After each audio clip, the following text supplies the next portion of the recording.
Tiga warga akhirnya ditetapkan sebagai tersangka dalam aksi anarkis perusakan mobil ambulans pengangkut jenazah COVID-19 di Jember. Polisi juga terus mengembangkan penyidikan dan tidak menutup kemungkinan jumlah tersangka terus bertambah, sebab aksi tersebut melibatkan massa yang terprovokasi isu penjualan organ jenazah COVID-19.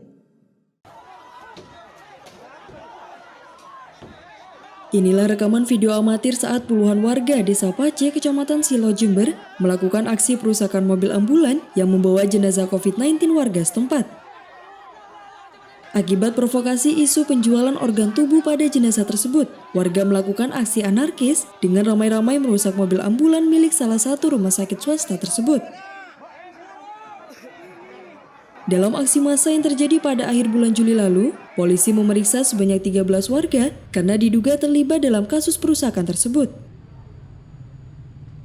3 diantaranya bahkan telah ditetapkan sebagai tersangka dan tidak menutup kemungkinan jumlah tersangka terus bertambah sebab polisi terus melakukan pengembangan penyidikan.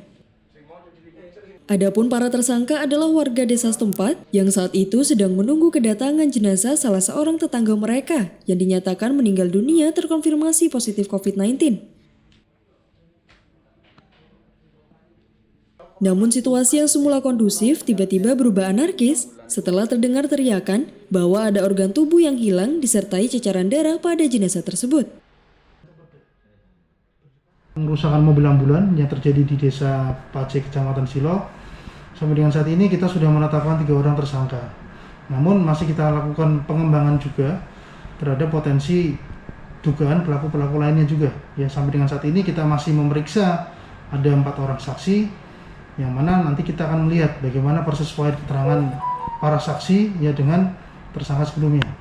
Kalau misalnya nanti bisa kita mengaitkan ataupun mendukung unsurnya, tentu akan kita informasikan juga. Karena memang kita dari berbagai aspek, dari pelaku-pelaku pengerusakan ambulan ini, ya termasuk juga motifnya apa mereka melakukan pergerakan untuk melakukan pengerusakan ini, masih kita dalami. Para tersangka akan dijerat pasal 170 KUHP dengan ancaman hukuman 5 tahun penjara.